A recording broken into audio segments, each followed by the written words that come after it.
A typical working pattern for most people means they are likely to have many different jobs during their working lifetime.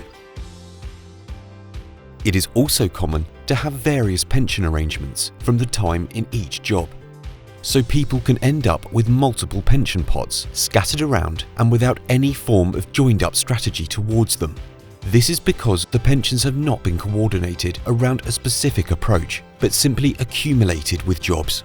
This, or something similar, may represent your position, and if it does, you may wish to consider consolidating your pensions. Pension consolidation is when you decide to bring your pensions together into one plan.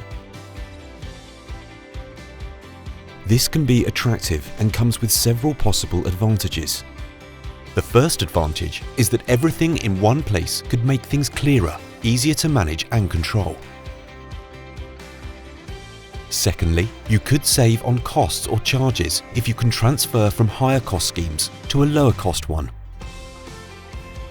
Thirdly, putting your plans together should offer you a greater number of investment options with a wider choice of investment types and funds. This could help you enhance the longer-term performance. It is always worth looking carefully at both charges and performance, as any improvement can have major impact. Take the example of a pension which has £10,000 as its current value, with charges attached to it of 2% per year. In the future, it produces an investment return of 4% per year. In 30 years' time, that pension will have grown to £18,114. Now compare this to another £10,000 pension, which grows at 6%, with charges of 1.5% per year. In 30 years, this will be worth £37,453. Consolidating combines easier management, less paperwork, less to keep track of, with potentially better overall terms. To consolidate past pensions into one plan is often attractive, but before doing so, you should be wary of some potential disadvantages.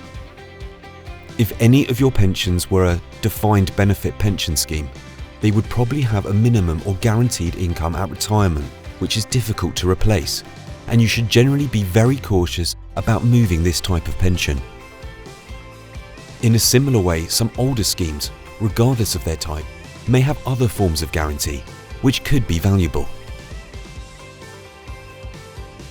And many older schemes of any type could have transfer penalties, which would mean you pay a cost for moving them to your new scheme. You will note that this is not a simple decision because the devil is in the detail, and whether to transfer any pension, whether consolidation is a good or bad idea, is very much dependent on your specific circumstances. Of course, consolidating can be applied to some of your past pensions. It doesn't have to be all of them. For example, if you have 5 old pensions, there is nothing to stop you merging 4 and leaving one where it is, possibly because of its guarantees, which you would want to keep. There are many times when consolidating makes perfect sense, but it is not always the case, and you should carefully check the terms on your past pensions and use an expert to help and advise you.